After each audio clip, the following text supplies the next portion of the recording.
Assalamualaikum warahmatullahi wabarakatuh. Allahumma sholli ala Sayyidina Muhammad wa ala ali Sayyidina Muhammad. Pemirsa yang dirahmati Allah, marilah kita simak ceramah dari Kiai Haji Abdullah Gimnastiar dengan tema 7 wasiat Nabi kepada Abu Dzar Al-Ghifari. Sebelumnya marilah kita perbanyak sholawat minimal 1000 kali sehari, agar hidup kita penuh barokah dan mendapatkan syafaat kelak. Jangan lupa berikan dukungan kepada channel kami dengan memberikan super thanks seikhlasnya.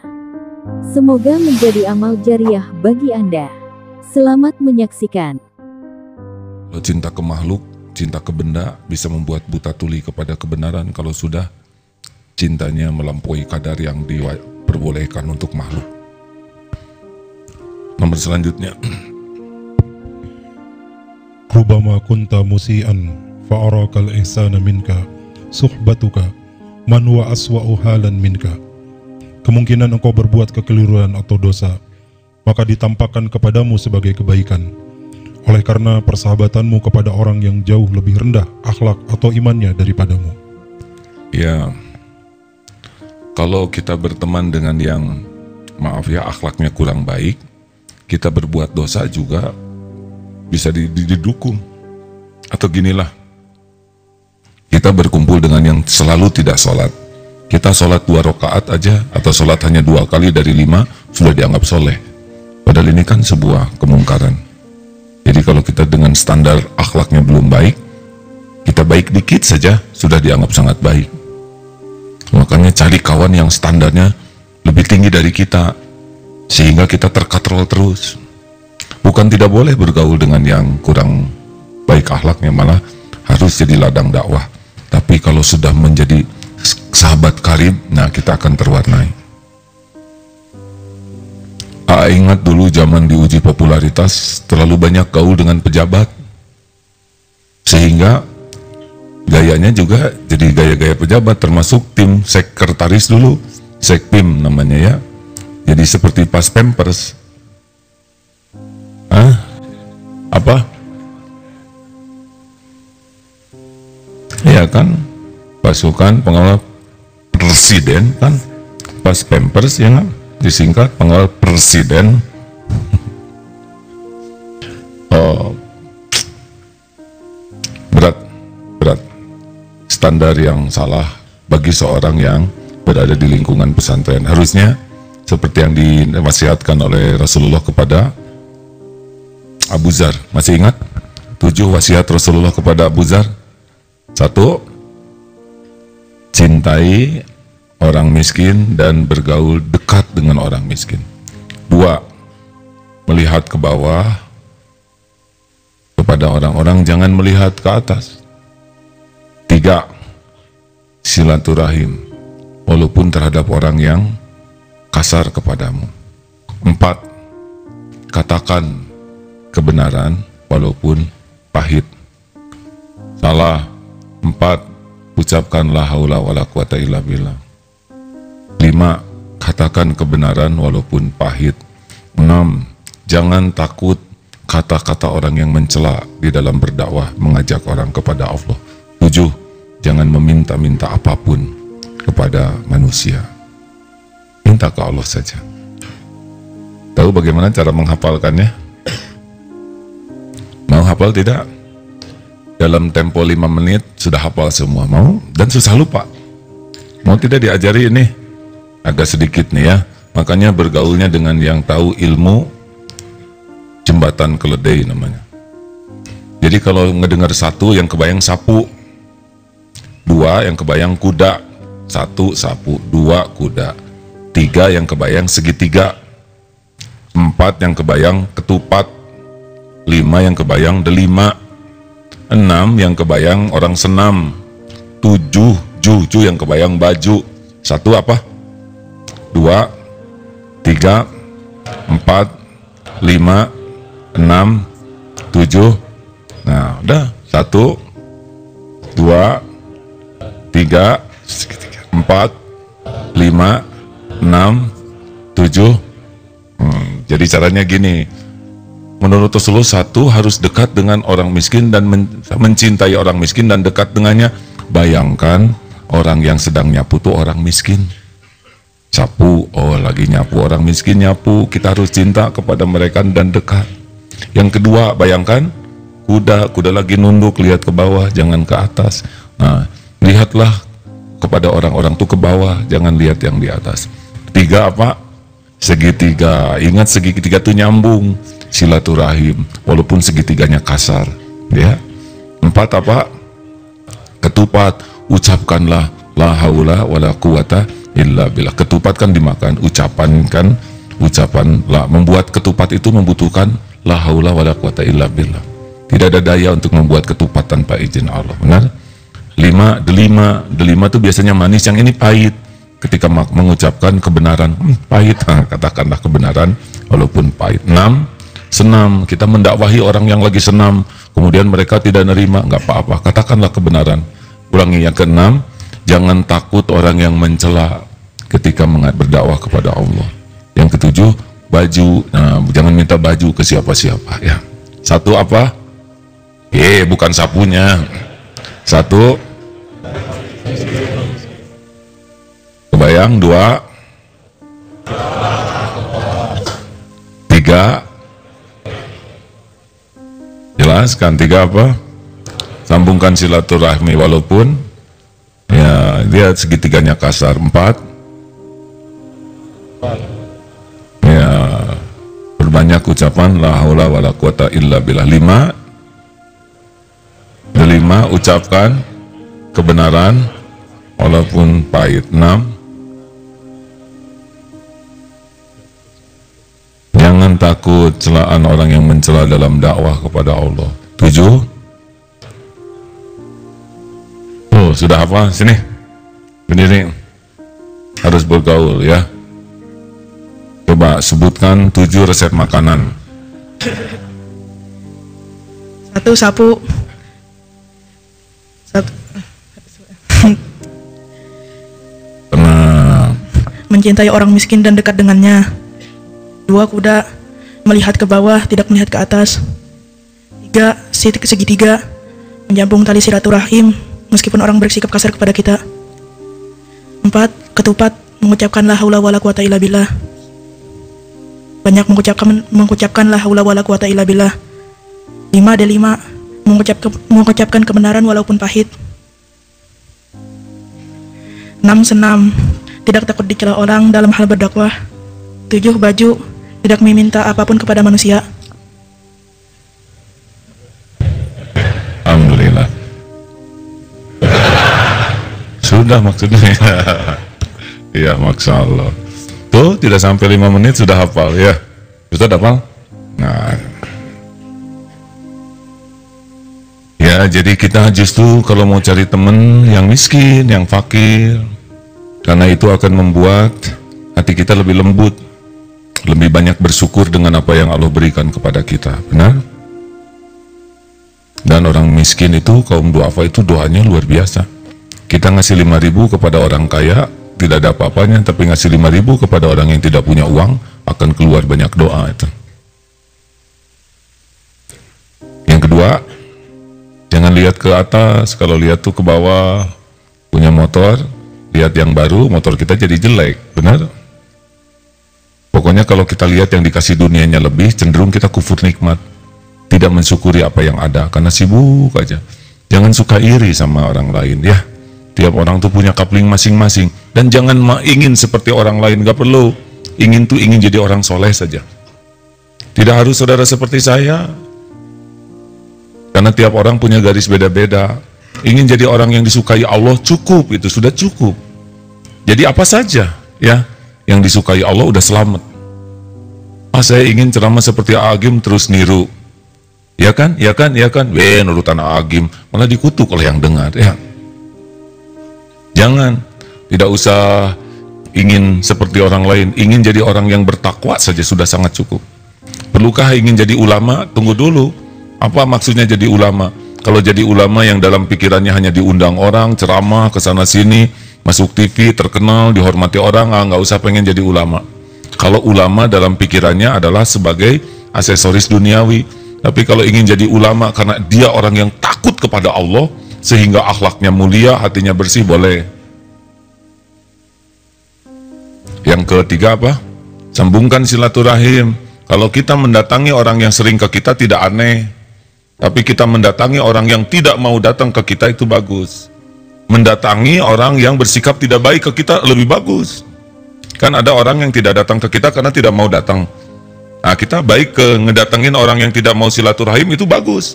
Kalau kita datang ke orang yang sering silaturahim ke kita tidak apa-apa. Itu sudah adil. Tapi kalau dia jarang ke kita, kita datang. Apalagi yang lebih hebat, dia sikapnya tidak enak ke kita dan kita tetap datang menyambungkan silaturahim. Ini lebih bagus. Gini, kita ngasih hadiah kepada orang yang suka ngasih hadiah itu tidak aneh. Kita ngasih hadiah kepada orang yang tidak pernah ngasih apa-apa, itu lebih bagus. Kita ngasih hadiah kepada orang yang pernah berbuat jelek ke kita, selain pelit, itu lebih bagus. Rasulullah SAW, beliau itu kalau punya sesuatu, kasih saja. Setumpuk emas juga, dibagikan saja begitu saja. Ini karena keyakinannya, yakin ini tumpukan emas ini milik Allah. Dan memang Allah berikan tidak akan menjadi hilang ganjarannya di sisi Allah. Yang keempat, ucapkan la haula wala quwwata illa billah. Hayya 'alas shalah. Apa jawabannya? Untuk ibadah saja kita tidak punya kekuatan. Nah, termasuk mencegah dari kemaksiatan kita tidak punya kekuatan tanpa pertolongan Allah. Makanya kalau kita lagi tergoda, lagi emosi, syahwat, amarah, atau lagi lemah, kita la haula wala quwwata illa billah. Artinya kita nggak bisa menolak maksiat kecuali dengan pertolongan Allah. Tidak bisa juga kita melakukan taat kecuali dengan bantuan Allah. Tidak bisa juga orang bisa memberi manfaat ke kita tanpa izin Allah. La haula wala quwwata illa billah. Nih ya, tentang kampanye, dengar. Ini kan pilpres. Kalau ada yang licik, pakai segala cara, pakai nipu, pakai licik, pakai tidak jujur, ini hanya membinasakan dirinya sendiri. Yang menentukan presiden yang akan datang adalah Allah, dan Allah tidak dipengaruhi oleh kelicikan seseorang. Orang mau licik, mau banyak tipu daya, mau dengan menggunakan media atau apapun, tetap saja yang menetapkan itu Allah Subhanahu wa Ta'ala. Setiap kelicikan balik ke dirinya sendiri. Nah, sekarang lagi kampanyenya jujur, baik, itu balik buat dia. Ketetapan yang menentukan Allah saja. Mungkin enggak ada yang licik yang Allah berikan, mungkin saja, terserah Allah. Ya, karena yang paling penting kan fastabiqul khairat, berlomba-lomba berbuat baik. Jadi misalkan ini adik-adik ada 5 akhwat mengejar 1 ikhwan. Langsung akhwat menyeringnya. Enggak begitu. Baiklah, kita balik. Maunya ikhwan kan ya? 1 ikhwan dikejar oleh 5 akhwat. Sama. Jadi maunya gimana? Sok biar puas. 1 akhwat dikejar oleh 1000 ikhwan, puas. Puas. Katakanlah 1 akhwat diminati oleh 4 ikhwan. Tidak usah licik-licikan. Tidak usah pinjam jaket teman supaya kelihatan keren. Karena Allah tahu dia pinjam jaket, ya kan? Benar? Pinjam motor kawan supaya calon mertuanya terpikat. Yang kan yang menentukan jodoh Allah, bukan calon mertua. Calon mertua hanya Allah saja yang menggerakkan. Namanya kan Heri Irawan Susanto Mas Bambang, disingkat H.IR Susanto MBA. Terus mau apa, hadirin? Heri mah Heri, ya terkadang jadi haji ya. Semua siasat tipu daya kita itu diketahui oleh Allah dan tidak ada gunanya karena yang menetapkan itu adalah Allah Subhanahu wa Ta'ala. Jadi lempeng aja. Tapi kan seperti yang ceramahkan tadi pagi, jadi kecewa. Kan ada tuh yang nikah, sesudah nikah si perempuannya kecewa. Tahu kamu miskin gini, saya nggak mau nikah sama kamu. Kenapa kamu bohong? Siapa yang bohong? Aku tidak pernah bohong padamu, saya. Ya, waktu itu ditanya engkau punya apa? Aku tak punya apa-apa selain dirimu. Oh, so sweet. Gitu ya. Padahal dia nggak punya apa-apa, tapi katanya sweet. Tenang, kalau orang jujur Allah suka. Tenang, kalau orang jujur Allah ridho. Ridho Allah yang ngeberesin nanti. Jadi nanti saya tuh ingin ngingetin para tim ses, kemudian jurkam, nggak usah pakai licik-licikan. Ya, Kita belajar dari pilgub di sebuah tempat dulu. Saya tidak nyebut Jakarta, pokoknya ada sebuah tempat. Kalau secara hitungan duniawi kan udah dimenangan, ya kan? Didukung dengan partai yang lengkap, didukung dengan dana melimpah, didukung dengan media yang komplit, didukung begitu banyak. Tapi kan yang menentukan Allah. Dari polling segitu gedenya, 70 lawan 3, tapi nggak ada pengaruh polling dengan ketentuan Allah, benar? Saudara mau tahu siapa kira-kira Presiden RI tahun 2019? Mau tahu tidak? Nah, saya bocorin aja. Ada huruf O-nya.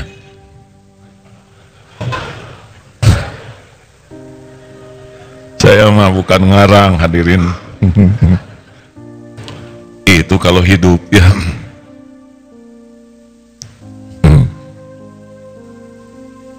Pokoknya kalau hidup ya, saya bocorin sukunya suku Jawa, itulah. Ini bukan penerawangan, ini penelitian ilmiah, hadirin. Kalau AA yakinnya itu nanti kalau istiqoroh. Kalau istiqoroh itu minta petunjuk kepada Allah. Mau polling, kolang-kaling dan sebagainya. Cari orang-orang yang soleh, yang hatinya bersih, tidak ada cinta dunia, tidak ada kepentingan apa-apa, sangat mencintai Allah, sangat dekat dengan Allah, minta ke beliau istiqoroh. Dan beliau juga kalau istiqoroh nggak ada kepentingan apa-apa, cuma minta bimbingan Allah.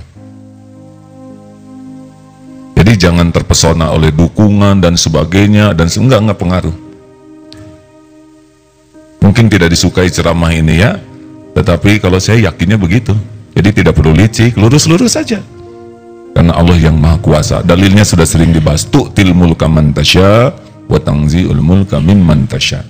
Allah yang memberikan kekuasaan, kerajaan kepada siapa yang dia kehendaki, dan tidak terpengaruh Allah itu oleh apapun juga.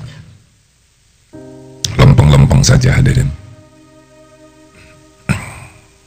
Yang ke berapa? 5. Sampaikan kebenaran walaupun pahit. Solih, ada muslih. Kalau solih, orang yang sibuk menyolehkan dirinya sendiri, tapi tidak begitu gigih mengajak orang lain soleh. Nah, orang yang bekal tidak disukai, yaitu yang muslih, yang sibuk memperbaiki diri dan ngajak orang lain baik. Kalau mau cari aman, tinggal soleh aja. Tidak usah banyak ini soleh dan tidak usah peduli ke yang lain. Tapi belum tentu dia juga disukai Allah, karena kalau ada kemaksiatan dan orang baik-baik diam saja, dia akan kena juga azabnya. Tapi kalau kita sudah ngajak orang lain baik, nah itu sudah ada lawannya, karena tidak semua orang mau diajak baik. Yang paling pasti adalah setan tidak suka kita ngajak orang jadi baik. Udah ada lawannya. Mungkin dihina, dicaci, dipersulit, diboikot, ya nggak apa-apa. Nah, emang perjuangan mah kayak gitu. Rasulullah juga kan begitu, betul? Para sahabat begitu, atau nggak menarik dakwah langsung. Sing soleh semua, nggak rame ya. Bertakwalah kalian, takwa. Enak ceramah kayak gitu, ya. Khusyuk sedunia. Nggak begitu faktanya. Rasulullah juga diusir, diboikot, diblokade, diperangi, ya itulah pahalanya di sana. Yang keenam, jangan takut orang-orang yang mencela. Nih punten hadirin, punten sekali. Ini tamu dari mana nih? Majelis Taklim Khairun Nisa, Cung. Bagus. Majelis Taklim Khairul Rijal. Nggak ada di sini. Majelis Taklim Baitur Rahman. Majelis Taklim Baitur Rahim. Oh, ini langsung ngalir. Nah, namanya hampir sama. Kenapa kalau majelis taklim perempuan semua ya? Tahu Bu, kenapa majelis taklim perempuan semua? Karena kami laki-laki tidak perlu menamakan majelis taklim, walaupun setiap Jumatan kami bermajelis taklim. Gitulah, selalu bela diri ya. Dengar ini ya. Tahun 2000 sampai 2006 itu seseorang dianggap duniawinya melejit, populer, dikenal di mana-mana. Tahu kan Bu? 2006 akhir heboh. Orang itu nikah lagi. Tenang ya, jelebet, dihina, dicaci maki, dijauhi, dipermalukan. Hampir setiap tahun tuh pasti itu ada berita yang memojokkan, meremehkan, mencela. Seperti yang tidak ada lagi harga. Seenaknya orang menulis, mencemooh itu sesukanya saja. 2007, terus 7 tahun. Ibu ada yang pernah datang ke sini 2006 ke sana? Ada, Cung? Ibu dulu waktu zaman Agim Babak dulu, sebelum Babak Belur pernah ke sini, Bu? Tolong dijawab, Bu. Masjidnya bagusan mana? Dulu atau sekarang? Sekarang. Suasananya bagusan dulu atau sekarang? Dulu belum ada sekolah, Bu, di sini. Alhamdulillah sekarang ada sekolah. Dulu belum punya sistem pesantren ini, sekarang ada sistem. Dulu paling beasiswa dan sebagainya setahun itu hanya 5-8 miliar. Tahun kemarin dengan pertolongan Allah, Allah menitipkan 108 miliar setahun kita bisa membagikan bea dengan izin Allah semuanya. Ternyata dihina, dicaci, diboikot, dipermalukan, diremehkan, dibully, tidak mempengaruhi apa yang Allah kehendaki. Benar? Rezeki ngalir aja. Jadi jangan pernah takut celaan orang-orang yang mencela. Takut itu kalau kita hidupnya tercela atau kita yang mencela. Kalau kita benar dicela, itu ciri-ciri mau ngangkat derajat. Kalau kita ngaco dicela, ya itu persekot ya. Mau tahu rahasianya nggak sakit hati diomongin orang? Gini ya, jawab ya kalau ditanya, mumpung pertanyaannya sederhana. Mau tahu rahasianya supaya nggak sakit hati kalau kita... Sederhana jawabannya, jawab begini, siapa yang menciptakan kita? Yang menghidupkan kita siapa? Yang selama ini menjamin rezeki kita siapa? Yang menutupi aib dan dosa kita? Yang menghapuskan dosa siapa? Yang mengangkat derajat siapa? Yang ngasih pahala siapa? Yang punya sorga siapa? Lalu apa urusan kita sama mulut orang? Apa urusan kita sama mulut orang yang suka mencela? Mulut dia, suara dia kembali ke dia. Penghinaan dia, ya kembali ke mulutnya. Kita mendapatkan dari apa yang kita lakukan. Jadi tidak ada kaitan. Tapi ya, saya disebut monyet. Itu lebih sederhana lagi. Kita monyet bukan? Ya sudah tuh. Hei monyet kamu. Atau tinggal jawab, bukan. Belum tahu monyetnya, nyong. Itu sama. Kenapa kita sakit hati disebut monyet? Karena merasa mirip, hadirin. Sok sekarang, yang kurus disebut gendut, sakit hati tidak? Ya enggak, gendut kita kurus, nah jelema teh lieur ya kan. Tapi yang gemuk disebut kintal, pasti tersinggung. Karena ada kemiripan ya kan, maaf. Serius nih hadirin. Orang bule disebut, kulit kamu hitam, nggak akan tersinggung. Tapi yang coklat tua model kita, hidung, naon sih atau ngahina, gitu. Karena mirip. Jadi kalau kita tersinggung disebut monyet, karena kita menjiwai kemiripan itu. Tapi aslinya saya juga enak aja disebut gitu. Bu, Pak, enak ngejawab ini sekarang. Dulu mah enggak, tetap aja sakit hati ya. 3 tahun pertama menyesek. Tapi sesudah belajar, berlatih, nggak ada apa-apanya. Makanya jangan takut dicela orang kalau kita benar. Nabi Muhammad aja yang sempurna ada yang mencela, masa kita yang ngaco nggak ada yang mencela, benar? Halo? Anteng saja PDLT, perbaiki diri, lakukan yang terbaik. Dan yang terakhir, jangan minta-minta. Kenapa jangan minta-minta ke makhluk? Ya karena makhluk tuh nggak bisa memberi tanpa izin Allah. Kalaupun takdirnya kita dikasih lewat orang yang kita minta-minta, maka kita kehilangan izzah, kemuliaan kita. Gini ya, saudara bayangkan ini, misalkan seseorang pangkat, sini pistol, sini borgol, sini jengkol, segitu hebatnya, prit, tambah mulia, tambah hina. Setiap kali kita minta-minta ke makhluk, setiap kali Allah turunkan derajat kita, tidak akan akan pernah mulia orang yang kerjanya minta-minta ke makhluk. Betul? Coba, saya baru dengar tadi itu ada ya aparat keadilan, apa namanya teh? Ya pokoknya aparat hukum minta-minta jatuh hina. Tidak kurang ketua titik ya, pengadilan titik ketuanya mahkamah titik yang dulu itu kecangkep ya. Udah gelarnya segitu tinggi, panjang, kedudukannya sudah mentok. Ternyata dia begini pekerjaannya, dinista oleh siapapun juga, betul? Jangan suka minta-minta ke makhluk. Dari segi kemuliaan hina, dari segi takdir Allah yang menentukan kita dapat sesuatu. Kita udah minta nggak dikasih oleh Allah, yang lengket kehinaan. Kita minta dikasih oleh Allah lewat dia, jatuh kemuliaan kita. Kita nggak minta-minta, Allah mau ngasih, pasti ketemu dengan kita. Demi Allah bekal sampai kepada kita. Tenang hadirin. Kata seorang istri, saya nggak minta-minta sama suami saya mah gembira katanya. Laporkan ke Allah ya. Nanti oleh Allah digerakkan suami. Buka tas ibu, lihat dompetnya. Hah? Hanya tinggal 10.000, keluarkan 2 juta. Uang monopoli ya.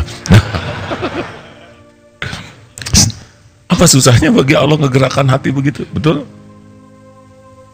Jaga izah, lelaki. Mana lelaki teh? Jaga izah sebagai lelaki. Jangan nebeng sama istri. Mau dikit-dikit, cik mah saya can gajian pengmayarkeun. Beli bensin dibayarin istri. Parkir, oh hilang kehormatan jadi lelaki. Jangan lelaki, jaga kok. Kalau pinjam boleh sama istri ya. Bu, gaji saya belum datang, saya pinjam dulu untuk beli bensin. Catat, saya yang naik. Kata istri teh, atuh meni pinjam segala pak, nggak usah pinjam, nanti aja 2 kali lipat gantinya ya. Oh hadirin serius ini. Saya diajarin guru saya, jangankan mulut minta, hati aja jangan berharap dari makhluk. Karena hati itu akan berubah di raut muka. Kalau kita suka minta-minta, makanya hati-hati gaul dengan orang kaya tuh ya. Kalau yang kaya di WA terus, di SMS terus, kalau yang kira-kira bokeh jarang ditelepon. Itu ciri-ciri tuh. Kita pengen sesuatu sengaja, oh itu lagi sepatunya banyak, terus silaturahim pura-pura, sepatu saya rusak, bisa dikasih, tapi hilang izah kita. Tenang hadirin, Allah sudah tahu keperluan kita, lebih tahu dari kita sendiri. Allah sudah tahu apa yang terbaik bagi kita, lebih tahu dari kita sendiri. Di perut ibu aja kita nggak rewel ketemu dengan rezeki kita. Bayi saja kita nggak bisa apa-apa ketemu dengan rezeki kita. Detik ini pun lebih banyak yang datang tanpa kita minta, benar? Bu, iya, anak manggil aja. Wah, gimana dong? Saya perlu. Nah, kalaupun harus minta, hanya lisan, hati tidak. Ya Allah, saya sedang memerlukan Pak. Sudah waktunya bayaran untuk anak-anak. Oh iya, Bapak ada nggak? Saya sedang tidak ada ya. Tenang aja Pak. Allah mendengar obrolan ini. Doa yang bagus. Pinjam uang juga gitu, boleh pinjam, boleh. Tapi hati tidak bersandar. Ya Allah, Engkau tahu saya harus bayar beli obat ini. Engkau tahu, Kang, saya berniat pinjam uang. Tidak ada uang di rumah sama sekali untuk beli obat untuk anak saya. Kalau ada alhamdulillah, tidak ada alhamdulillah. Waduh maaf ya, tidak ada, nggak apa-apa Kang. Nggak ada kecewa, karena tahu Allah yang ngebulak-balik hati. Kalau kecewa, berarti kita nyender sama dia. Kalau kita tegang, berarti kita ngarep-ngarep dari dia. Kalau kita ngarep-ngarep dari Allah, Allah melihat ikhtiar kita. Benar?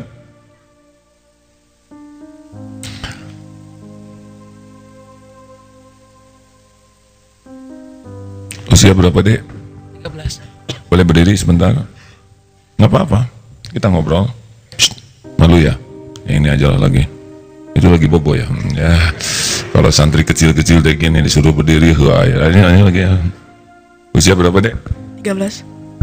Selama ini makan terus nggak? Makan. Apakah Dek pernah berpikir tentang rezeki gitu? Tidak. Atau sekarang dolar sedang naik, mendekati 15.000. Apakah jadi beban pikiran? Tidak. situasi ekonomi lagi sulit ya, apalagi di dalam krisis seperti ini, tingkat pinjaman luar negeri jadi tinggi deh. Sedangkan dana untuk membayar mencicil itu berat. Kepikiran nggak? Tidak. Dengan tidak mikir gitu rezeki cukup tidak? Cukup. Tuh enak. Seumur-umur 13 tahun ya deh supaya tenang. Makan terus? Makan. Minum? Minum. Berpakaian? Pakaian. Berteduh? Berteduh. Apa yang kurang dari Allah? Tidak ada.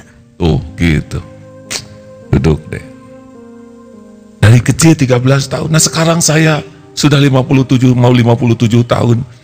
Dengan anak 11, cucu, dengan ini ngegaji kurang lebih 1.000. Enggak tuh. Enggak tuh.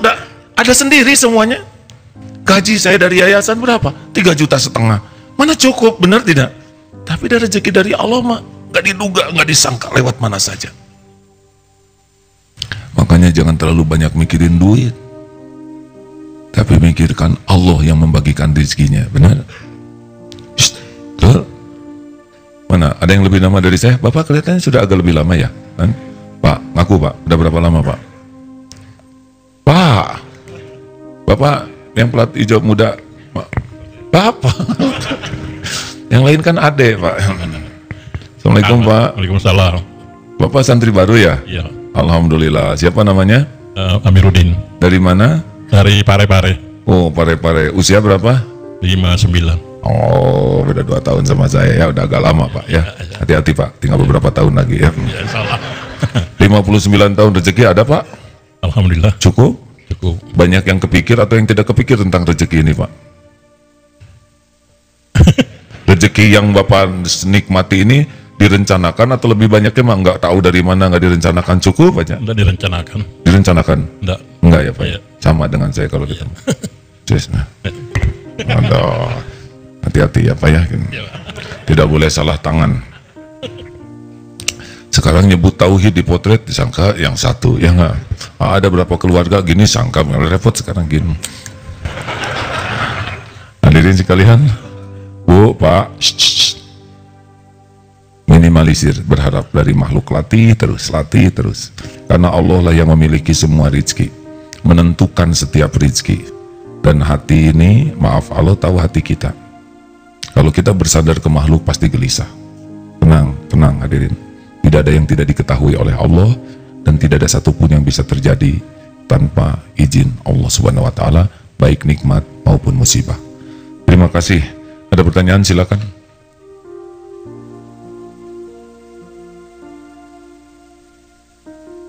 Aduh, itu kenapa lihat ke akhwat senyum-senyum aja? Tuh ada akhwat 2 tuh kedip terus sama saya. Aduh, berapa tahun usianya Dek? Ada. Aduh, yang satu 15, satu lagi berapa tahun Dek? 22, waduh, itu teh anak hadirin. Ya, terima kasih. Ada pertanyaan?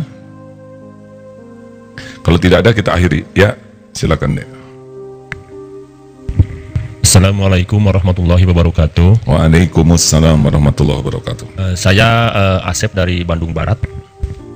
Jadi pertanyaannya gini, ada ya beberapa hal yang belum saya mengerti gitu ya, makanya saya bertanya. Gitu. Iya. Kumaha itu nanya sorangan dijawab sorangan. Jadi tentang ketetapan dari kitab Lauh Mahfudz. Ya. Contohnya kita kan duduk di sini udah ada ketetapannya dari sana, kejadian pun udah ada catatannya.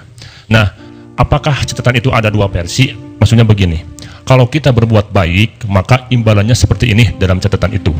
Terus kalau kita berbuat buruk, maka inilah kejadiannya di catatan itu. Kalau Anda berbuat buruk, apakah seperti itu? Takdir itu ada 2 jenis. Satu ada yang nggak milih. Milih nggak jadi lelaki. Milih nggak orang tuanya yang mana? Enggak. Milih nggak hidung kayak gini? Enggak. Nggak, ya udah terima. Apa yang tidak bisa milih, ridho.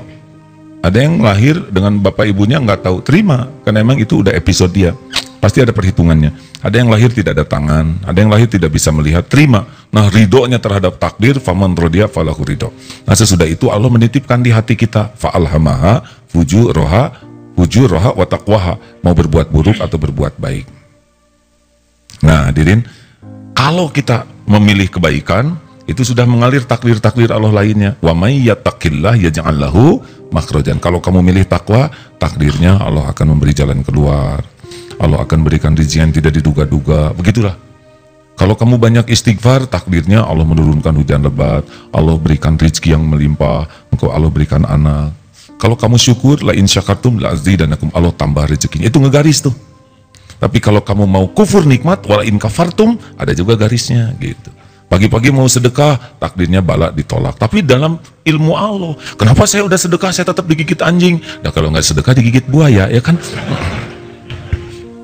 Jadi jangan sok tahu, kita udah mengamalkan apa yang Allah sukai, kita tetap celaka. Celaka versi kita. Kurang gimana solehnya para sahabat, tetapnya terbunuh. Ya, karena Allah mau memberikan hadiah sebagai syuhada.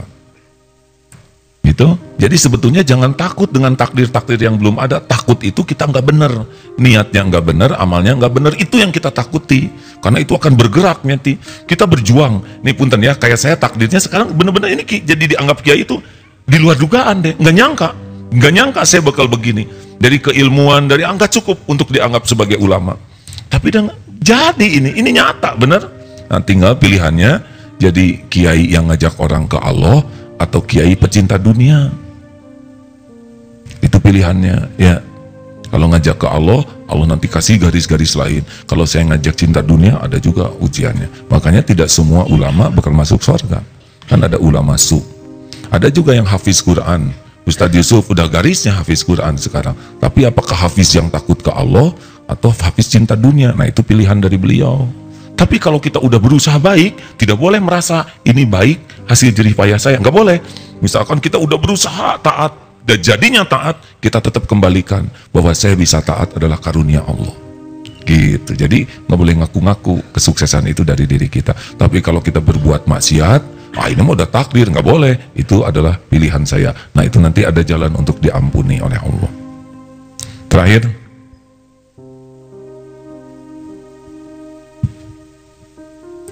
dia mau kemana?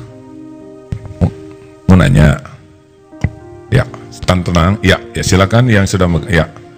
Assalamualaikum warahmatullahi wabarakatuh. Kenapa suaranya gitu deh? Kesian ada masih capek ya.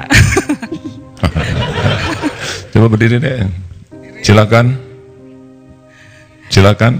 Loh. Bukan ADA ini Ibu. Oh iya, saya lihatnya yang ini Bu. Silakan Bu, mangga. Tadi kan kita tidak boleh minta-minta kepada makhluk. Jangan nyebut kita Bu, ini sensitif Bu ya. Kita tidak boleh meminta-minta kepada makhluk. Lanjutkan Bu. Kami tidak boleh meminta-minta kepada makhluk. Tapi bagaimana kalau kasusnya seperti ini? Misalkan hari ini uang kita habis, besok anak kita harus bayar. Ibu tolong hati-hati mengatakan kita, waduh, bisa jadi fitnah. Pakai nyebut anak kita gimana tuh Bu? Ibu teh ngerti enggak? Saya istrinya yang udah ada. Itu anak ibu, saya jangan dilibatkan, tolong. Misalkan kasusnya gini, ya, hari ini uang kita Ibu awas kalau ngomong kita lagi saya bungkem loh Bu, nanti jadi fitnah. Uang di rumah saya sudah habis. Nah gitu. Terus besoknya anak saya harus bayar kuliah. Gitu. Terus dengan niat ikhtiar kita saya aduh, dengan niat ikhtiar saya ngobrol misal sama boleh mau ngobrol, mau pinjam uang, mau minta, yang ngobrol. Jangan tuh hati. Misal gini, padahal pekerjaan saya belum selesai gitu, tapi kita sudah minta uang, saya sudah minta uangnya duluan buat bayar kuliah anak saya, misal gitu. Apa itu termasuk kita menyandarkan saya menyandarkannya kepada makhluk? Masalahnya si ibu teh nggak sadar nyebut kita, ya nggak? Ya Bu, terserah ibu lah gimana aja. Baik Bu, jadi ibu memerlukan biaya untuk anak, uangnya didahulukan, nggak apa-apa, bicara saja baik-baik. Yang jangan itu ibu benar-benar meyakini orang inilah yang akan menjamin, tidak boleh. Kalau tolong dibayarkan dulu, saya duluan sekarang karena ada keperluan untuk anak. Bicara baik-baik ya, asal hatinya tidak bersandar gitu. Itu minimalnya begitu ya Bu. Pelajaran kedua, hati-hati menggunakan kata kita, apalagi nyebut anak kita, ya nggak. Itu bisa bikin istri saya panas dingin, ya nggak? Dan santri juga, yang mana lagi, gitu. Saya nggak nyadar tadi ya. Iya Bu, nggak sadar, tapi harus sadar Bu. Karena kalau ibu tidak sadar ada efek mendalam dan bisa menggemparkan pemberitaan internasional. Ya sudah gitulah, pelajaran buat semua ya. Dulu saya juga pernah santri gitu. Gini kan waktu kita malam-malam bangun, aduh jadi fitnah lagi hadirin. Dah, pelajaran ya. Terakhir bonus supaya jadi 3. Masalahnya harus megang mikrofon ini yang nanyanya. Ayo deh. Ayo acungkan tangan supaya mikrofonnya. Ya, yang dapat mikrofon aja yang bisa bicara. Ini tukang mikrofonnya kemana?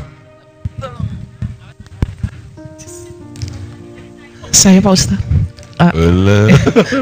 Nasib deh. Assalamualaikum warahmatullahi wabarakatuh. Ibu teh ngacung dulu baru diizinkan. Sudah, saya tadi sudah begini tinggi sekali ya. Oh iya Bu, Ibu Dan mikrofonnya datang sendiri ke saya, berarti rezeki saya insya Allah. Oh begitu ya Bu ya. Maaf, nama saya Ibu Yuli dari Majelis Taklim Khairun Nisa dari Bekasi ya. Alhamdulillah. Mudah-mudahan saya nggak salah bicaranya ya, mohon maaf apabila tadi saya nanti menyusun pertanyaan saya agak sulit, mohon maaf. Yep. Ini memang saya mau mempertanyakan masalah yang tentang mencari sahabat yang AA bilang tadi bahwa kita harus mencari seorang sahabat yang lebih dari kita, yang lebih istilahnya dalam mungkin segi agama ya AA ya. Dan sedangkan saya tidak bisa memilih istilahnya membandingkan apakah teman yang saya temanin ini apakah lebih dari saya ataukah tidak. Dan yang saya lihat sehari-hari mungkin ada beberapa yang tidak ada sesuatu yang mungkin dengan pertemanan saya itu mungkin ada sesuatu gitu ada teman yang lainnya. Cuman yang saya tetap terus menjalin persahabatan, terus saya dekat dengan teman-teman saya itu karena saya mencari ridha Allah yang pertama. Yang kedua karena saya tahu sekali bahwa teman yang dekat dengan saya ini benar-benar cara menjalin silaturahminya sangat baik sekali Bahkan saya tidak dapatkan dari teman yang lain. Contohnya masih pagi setelah sholat subuh, setelah mengurus anak-anak, sang teman saya ini cuman menyamperin ke rumah saya, bagaimana kabarmu? Itu bagaimana kondisi keluargamu, bagaimana anak-anak, dan itu hampir setiap hari itu mungkin kalau kita harus membandingkan mencari ilmu yang lebih tinggi dari saya atau apa, saya itu tidak bisa. Baik. Yang penting secara istilah saya yang kurang ilmu ini, kasat mata di hati saya beliau adalah orang yang baik, itu yang saya temanin Kak. Apakah saya itu salah atau tidak? Mohon penjelasannya terima kasih. Baik Ibu, orang yang disebut agamanya baik itu bukan ilmunya saja, tapi berbuah akhlaknya. Iya. Apa artinya ilmu agamanya tinggi, akhlaknya jelek? Iya, betul. Karena amalan yang paling besar ganjarannya di sisi Allah itu adalah akhlak. Iya. Ya iya gitu. Iya. Ya. Jadi kalau ibu punya teman berakhlak baik, itulah sebetulnya teman yang dicari. Iya, betul.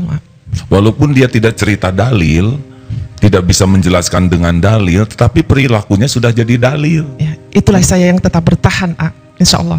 Pertahankan Bu. Ya. Terima kasih, saya makin mantap, insya Allah. Mantap aja. Ya. Bawa dia ke sini Bu. Ya. Terima kasih, Assalamualaikum warahmatullahi wabarakatuh. Ada yang dari segi keilmuan agama tidak begitu banyak, tapi hatinya peka sekali dan tidak bisa berdalil. Nah ini tuh semuanya ini berawal dari hati Bu. Kalau hati orang baik, dengar ya, ini rumus ya. Kalau orang hatinya baik, dia akan nyaman dengan dirinya sendiri. Kalau orang nyaman dengan dirinya sendiri, nah orang lain itu akan nyaman dekat dengannya. Tapi kalau orang hatinya tidak baik, sombong, egois, dia tuh tidak nyaman dengan dirinya sendiri. Tidak enak. Karena dia memerlukan pengakuan, ingin dihargai, ingin dikagumi. Nah dia tidak nyaman. Kalau orang tidak nyaman dengan dirinya sendiri, itu orang-orang tuh tidak nyaman dekat dengannya. Coba ada yang nyuruh begini, nyuruh ke anaknya, "Nak, maaf, tolong ambilkan kerudung ibu ya, maaf ya nak, ibu ngerepotin." Kira-kira nyaman enggak kita melihat suasana ibu yang nyuruh anaknya begini? Anaknya nyaman tidak? Si ibunya yang nyuruhnya nyaman tidak? Nah, ini ciri-ciri nih. Betekok ke anaknya. Lu makan aja di rumah. Sekali-kali dong, tolong nih orang tua. Ambilin kerudung ibu, jangan serbet kayak yang kemarin. Kemarin tuh lap katel tahu, menghina kamu sama orang tua. Emang kepala ibu mirip katel. Kira-kira suasana ini nyaman tidak? Kalau kita ada di dekatnya nyaman tidak? Yang disuruh nyaman tidak? Kenapa? Karena si ibu udah gak nyaman. Kenapa? Karena udah jengkel duluan tuh ke anaknya. Nah gitulah, makanya orang-orang yang hatinya baik mah gampang, auranya tuh nyaman. Langsung semuanya dinyaman-nyamankan. Ingin kelihatan sebagai nyaman. Terima kasih. Mau tahu rahasianya supaya nyaman? Mau tahu? Ya itu, gak ngarep-ngarep dari orang lain. Makin banyak berharap, makin tidak nyaman. Ini khusus buat tamu. Bu, ibu, sudah merasakan cemburu? Enak tidak cemburu? Jawab. Pikiran jadi jernih atau kacau? Hati jadi tenang atau galau? Makan jadi enak atau enak? Tidur jadi nyenyak atau susah? Dengan penderitaan yang luar biasa seperti itu, urusan jadi beres atau nambah? Nambah. Itu yang dicemburuin jadi jinak atau makin lincah? Tuh kan? Tahu nggak kenapa bu? Kenapa suami ibu yang dicemburuin kok makin gak mau? Karena enggak nyaman. Kalau ibu udah cemburu, itu layout tata letak wajah ibu, ya permukaannya itu udah enggak nyaman dilihat. Walaupun ibu pakai bulu mata palsu di setiap pojok gitu, di sini rata semua. Walaupun ibu dandan abis dari salon, lagi cemburu tetap betekok bu. Walaupun ibu ngomong, kalau ngomong itu pasti nggak enak. Orang yang cemburu tuh nggak enak ngomongnya tuh. Dari mana? Gitu. Nulis itu tulisannya pasti jelek. Dari mana pak? Langsung yang merah padam itu yang ada tanduknya. Nah, siapa yang mau deket dengan orang yang tidak nyaman? Lelaki tuh capek bu, sudah membanting-banting tulang. Kami ini memerlukan keteduhan. Pulang ke rumah di smackdown. Sudahlah, begitulah. Ini jadi pelajaran, ngerti deh? Nggak ngerti ya, nggak usah dipikirin, ada yang anggap aja dolar nggak berefek ya. Terima kasih hadirin.